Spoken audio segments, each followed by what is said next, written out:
The rain was coming. Everyone in Milbrook could feel it in their bones that Thursday morning. The sky had turned the color of old pewter, and the wind carried that particular heaviness that promised a serious storm.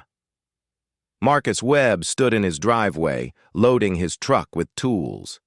He was 38 years old, built strong from years of carpentry work, with dark hair that fell across his forehead when he bent over his toolbox. His gray tank top was already damp with sweat despite the cool morning air. Behind him, his daughter Emma stood on the porch in her pink dress, clutching the teddy bear she'd had since she was 2. She was 5 now, with honey-colored curls and eyes that sometimes seemed too wise for her age. "Daddy, are you coming back before dinner?" Emma asked, her small voice carrying across the yard. Marcus straightened up and gave her his warmest smile. "I'll be back, sweetheart. Promise. Mrs. Patterson's roof won't fix itself, though. The storm's coming tonight." Sarah Mitchell appeared in the doorway behind Emma, wearing a simple red dress that seemed too elegant for a Thursday morning. She was Marcus's neighbor from 2 houses down. Her blonde hair caught what little light filtered through the clouds, and there was something in her expression. A quiet sadness, perhaps, or maybe just the weight of her own thoughts. "I'll watch her, Marcus," Sarah said softly.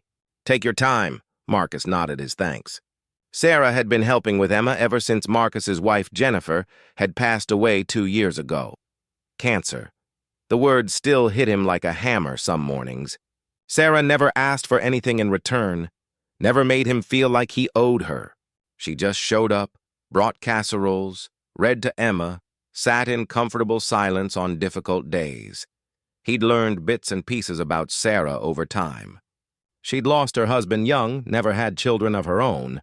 She lived alone in that big white house with the wraparound porch, kept mostly to herself, except when Marcus or Emma needed something. There was a gentleness about her that reminded Marcus of his grandmother, a quiet dignity that came from having survived something hard and come out the other side still willing to be kind. "Thank you, Sarah," Marcus said, and he meant it deeper than those 2 words could convey. The Patterson place was on the edge of town, a small cottage where old Mrs. Patterson had lived for 40 years. Marcus had been working on homes around Milbrook since he was 18, learning the trade from his father. He knew every family, every story, every house that needed shoring up. He spent the morning replacing rotted shingles and reinforcing the roof beams.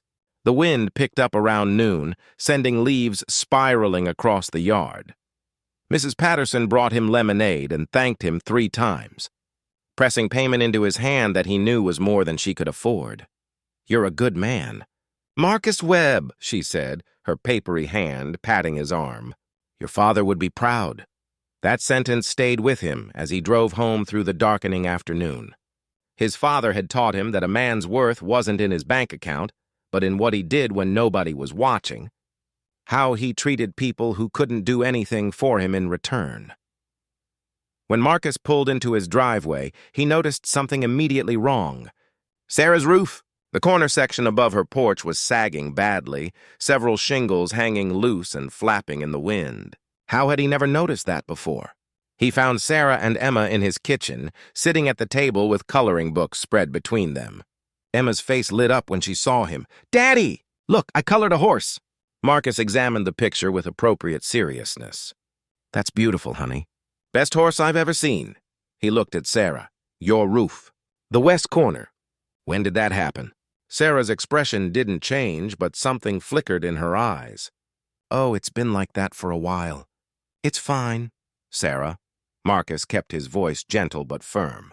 "That storm's coming in hard tonight. That section could go completely. You could have water damage, ceiling collapse." He checked his watch. "I've got maybe 3 hours of light left. Let me patch it up." "Marcus, no! You've been working all day." "You need to rest. Spend time with Emma, Sarah." He said her name again, quieter this time. "Please, let me do this." There was a long moment where she just looked at him. Then she nodded, so slightly, he almost missed it. Marcus worked steadily as the sky grew darker. Emma sat on Sarah's porch swing, wrapped in a blanket, watching him work. Sarah stood nearby, occasionally handing him tools, mostly just being present in that way she had. Why didn't you call someone? Marcus asked as he hammered a new shingle into place. Sarah was quiet for so long he thought she might not answer. Then, I suppose I've gotten used to managing on my own. After Richard died, I learned to need less, want less. It becomes a habit. Marcus understood that. After Jennifer, he'd tried to be everything for Emma. Mother and father both, never asking for help until Sarah had simply started showing up. Some people carried their burdens alone, not out of pride, but out of a deep-seated belief they didn't deserve to be a burden to anyone else. My daddy's really good at fixing things, Emma announced from the swing. He fixed Mr. Hewitt's barn and Mrs. Chen's fence and the church steps. Sarah smiled, and it transformed her whole face. Your daddy is very good at fixing things. The rain started just as Marcus secured the last shingle. Not the heavy storm yet, just the warning drops that said, "Get inside." He climbed down the ladder, his arms aching pleasantly from the day's work. "Thank you," Sarah said. "What do I owe you?" Marcus shook his head. "Nothing. You've done more for Emma and me than I could ever repay." "Marcus, Sarah, please. Let someone do something for you for once." Her eyes glistened, and she looked away quickly. "Come inside. I'll make coffee. The storm's going to get worse." They sat in Sarah's living room as the storm rolled in, thunder rumbling like a distant train. Emma had fallen asleep on the couch, her teddy bear tucked under her chin. Marcus and Sarah sat in comfortable chairs, coffee growing cold in their cups, watching the rain sheet against the windows. "I haven't been completely honest with you," Sarah said suddenly. Marcus looked at her, waiting. "When Richard died, he left me comfortable. More than comfortable. There are properties, investments. My lawyer handles most of it." She gestured vaguely. "I could have hired 10 companies to fix that roof. But I didn't because—" She paused, searching for words. "Because I've learned that the most valuable thing isn't what money can buy. It's what people choose to do when they don't have to do anything at all." Marcus absorbed this. It explained the elegant clothes, the well-maintained house, the way she never seemed to worry about bills. It didn't change anything that mattered. "You let me fix your roof," he said slowly, "because you knew I needed to do something good today." Sarah met his eyes. Maybe we both needed it. The storm raged outside, but inside Sarah's living room there was a profound peace. Two people who had both lost everything that mattered, learning slowly how to let someone else carry part of the weight. "You know what my father used to say?" Marcus said. "He said the best inheritance you can leave isn't money or property. It's teaching people how to show up for each other, how to see what needs doing and do it without being asked. Your father was a wise man." "Yeah," Marcus smiled. He was.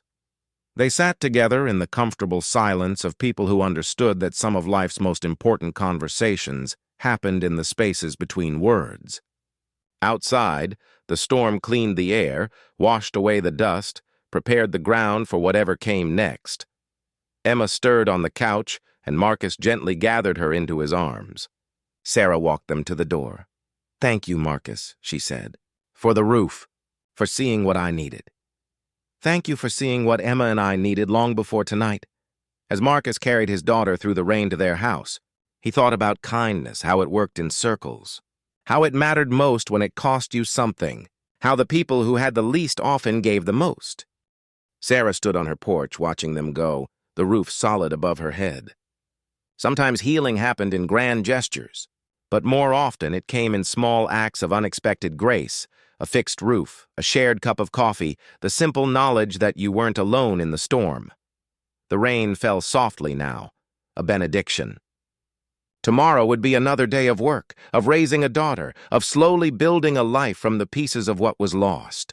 But tonight, in this moment, there was just gratitude, the profound, humbling kind that comes from knowing someone saw you clearly and chose kindness anyway. And that, Marcus thought as he tucked Emma into bed and listened to the rain on his own solid roof, that was everything that mattered.